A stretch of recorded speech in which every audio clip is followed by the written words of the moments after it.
mana kita nak tahu fi'il mudhari'? Apa maksud fi'il mudhari'? Sedang menyaksi, sedang berlaku, akan berlaku dan sentiasa berlaku. Baik, kita kena tengok fi'il mudhari' pertama sekali dia ada huruf mudhara'ah ni, Anita ni. Dia panggil huruf mudhara'ah. Dulu Pak Syed tak terang ni. Ingat? Tak tahu. Tak terang. Tu ya. Mudhara'ah ni. Al-mudhara'ah.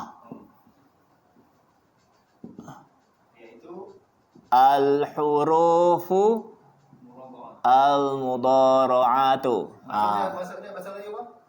Huruf-huruf mudhari' lah. Huruf-huruf mudhari'. Huruf mudhari' ada berapa?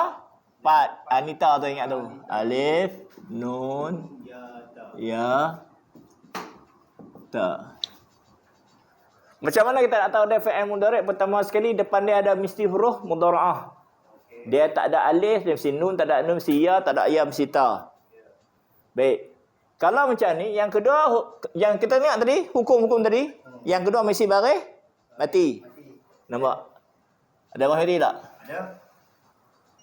Kemudian huruf di hujung mesti baris depan. Huruf ni tanya lah ustaz.